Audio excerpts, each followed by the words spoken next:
Hi guys, my name is Emily and today I'm going to be sharing the things that I read in May.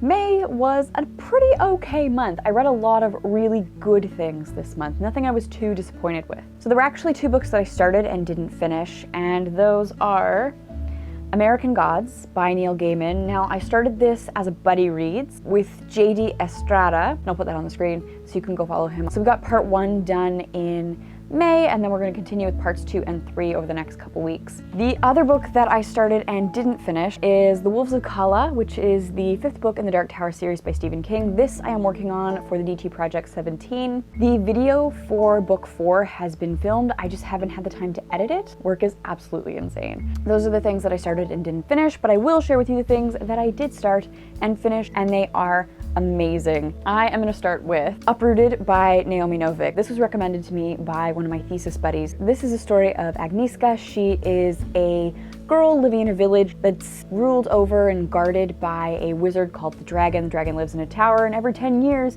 he abducts a girl from the village to cook and clean for him. There is a shoe-in for the pick this year. It is Agnieszka's best friend, Kasia. Everyone expects it to be Kasia because Kasia is beautiful and graceful and wonderful, and basically she's been trained for this her whole life. And then she's not. She's not picked. It's Agnieszka who's picked, and Agnieszka is clumsy and dirty and has no domestic skills. So it's a real shock when she's picked, but she's picked because the dragon sees this sort of flicker of magic within her. Agnieszka and the dragon end up working together to save various villages from the woods. Now, the woods is this corrupt, dark, evil thing that is constantly creeping forward. If people are infected with it, they become mean. They're literally rotting while alive. They will poison everything that they come into contact with. The woods are so horrific, it feels like it could be a horror novel. So if you like horror and you're looking to get into fantasy or looking to try something else, this might be a place to start. The magic in it was really interesting, very gendered, and I'm planning on doing a video on it at some point. So lots going on in this text. Highly, highly recommend that you read it. The next book I have here is for my Sex and YA series, Judy Blume's Forever. This is just a mind-blowing book, especially for the time. This was published in 1975, and it's about a girl who finds her first boyfriend and they have sex, and then she sort of falls out of love with him and finds a new boy to have sex with, and that's okay. She doesn't die, she isn't punished for it. You can have more than one sexual partner. Mind blown. Now, I do recall reading somewhere that this book was actually written for her daughter. So her daughter at the time was reading all of the YA in the 70s, and it was about girls protecting their virtue and saving their V card because you can only swipe it once, and if you do swipe it, then you die. And she was sick of seeing female sexuality represented in such a negative and punitive way. I think if you haven't read this and you have a young person in your life, or you are a young person, I think it still might be an interesting and important read. I did enjoy Forever by Judy Blume, and I would recommend that you give it a read. Also for Sex and YA, I read Hannah Witton's Doing It, Let's Talk About Sex. Hannah Witton is a YouTuber. I will link her channel down below in case you've missed this, but she wrote this book about sex, and so it's part memoir, part guest writers, part sex education guide. I'm definitely not in the demographic for it. This definitely skews younger. It would probably be ideal to give to a young person, maybe going into high school. It touches on sex, masturbation, bodies, physical anatomy, sexuality, contraception, safe sex, consent, all the good things that young people should be learning and knowing about how to treat each other and their partners. It is here, and she provides resources, so if you want to do some more reading. Also, she links all of the guest writers, so talking about things that are outside of Witton's experience, queerness or transgender experience, or bondage and kink sex and all of that. She brings in experts and she provides their social media and their links so that you can go follow these other people and you can see the content that they're producing, because all of these people exist in sort of educational roles on the internet. This was good, and if you have young people in your life that are at this age that maybe need to think through these things, I would recommend this. Then I read The Stranger in the Woods, The Extraordinary Story of the Last True Hermit by Finkel. So this is a Heather's pick. I picked this up at work. I'm an Indigo employee. I am not sponsored. This is my honest opinion on this book. I picked this up from work because it was a Heather's pick, and it sounded absolutely fascinating. I'm standing there by the front door every day greeting people, standing by the Heather's pick table, looking at this thing, and when it was slow, I read the cover, and it is about a guy named Christopher Knight, who in 1986, at around 20-ish years old, if I remember correctly, he just ditched everything. Life, family, house, work, and went and lived in the woods. He literally left with nothing. And he ended up building this sort of little camp for himself in this thicket in the woods, but also so close to so many people's cottages. Like, it's around a lake, and there are year-round people, and then there are cottage people, and they come up for the summer. And so he would steal what he needed from their cottages. And so for 27 years, he escaped authority, escaped detection, spoke to no one except for one hiker that happened to spot him. He was completely isolated for 27 years.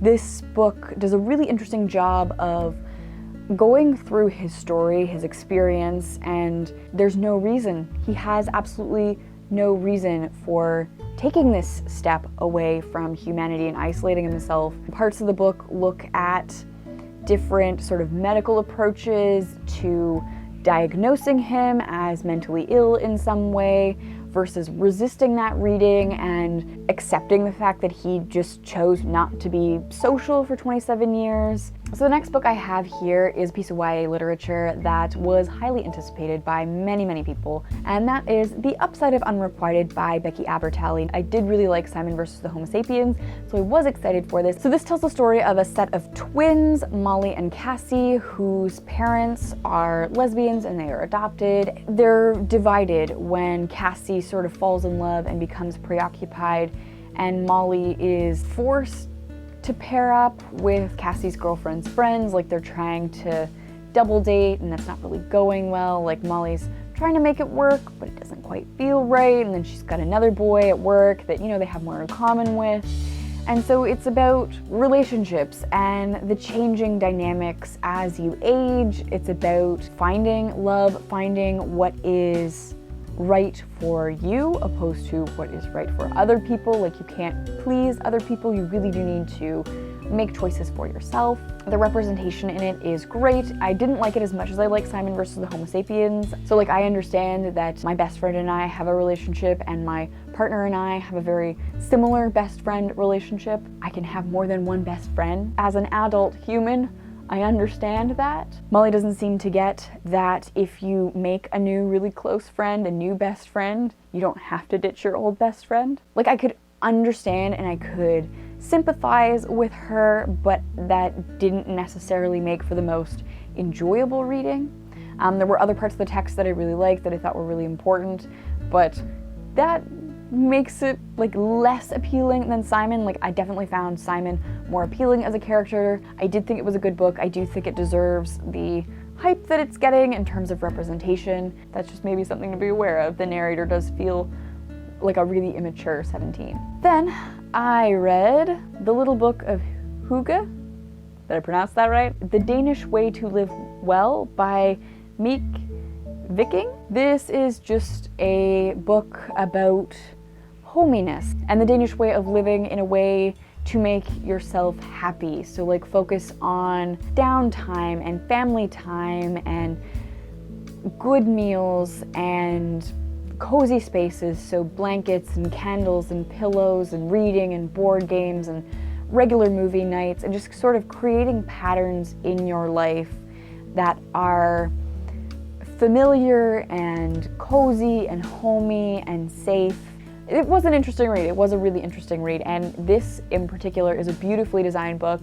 The photos in it are gorgeous. After you've read it and like, you've tried some of the recipes and you've made your little woven hearts, You could definitely leave this on your coffee table and let all of your friends flip through it, which, you know, is nice. The last book that I read was George by Gino. Now, this is a piece of middle grade fiction. It's targeted towards 9 to 12-year-olds. This is a story of Melissa, a 10-year-old white middle-class trans girl coming out to her friends and family. The thing that drives the plot and sort of frames the narrative is the school putting on the play Charlotte's Web.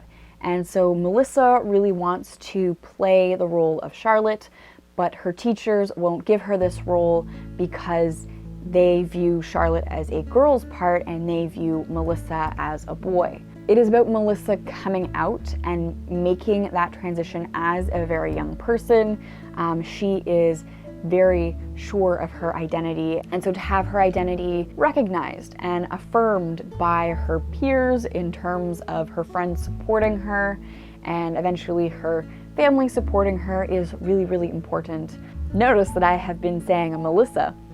This book is titled George because that is what everybody else sees Melissa as. Everybody else sees Melissa as George and identifies her as George. Throughout the book, Melissa is referred to as George, which is what is called dead naming. George comes from the title, obviously, and initially when Gino pitched the book, it was called Girl George as a play on Boy George, and when Scholastic picked up the manuscript, they decided to cut off girl because young people reading this probably wouldn't get who Boy George was, and also that sort of shrinks your demographic. By just calling it George, you open it up to a wider reading audience. So Gino has said that if they could do it again, they would just come up with a different title that wouldn't result in dead naming Melissa. It was so beautiful, and of course it touches on my recent favorite piece of children's literature, Charlotte's Web by E.B. White. I did a discussion not that long ago on Charlotte's Web, and I talked about how gendered Charlotte's Web was. It's really interesting that Gino uses this really gendered piece of children's literature. It's so common, it's so widely read, and it's really, really stereotypically heteronormative. And so it's interesting that they play with that throughout, and I would love to do a reading of Charlotte's Web and a reading of George and sort of offer some analysis at some point in the future, just because I think the texts really go well together. If you happen to have read Wonder by R.J. Palaccio, I think you will really, really like George. They're similar in terms of being diverse and for young people and thinking about inclusion and acceptance. So if you've read one, I think you'll like the other. Finally, I wrapped up the month by reading 2 graphic novels that I borrowed from work, and those are the sort of reboot of the Archie comics. So I read Archie volumes 1 and 2. Now, I never read the original Archie comics, but I wasn't like attached to these characters before. I didn't grow up with these characters. The reason I picked it up is because I'm interested in the spin-off stuff. I'm interested in Kevin being an out gay character within the Archie universe, and Jughead being asexual or aromantic, depending on what sort of narrative you're following. So those were fun, and I'm excited. It's always nice to find like beautifully done graphic novels that just catch your fancy and are fun and quick to read. Let me know in the comments down below, what is your favorite thing you read this month? Thank you so much for watching, and I will see you soon. Bye.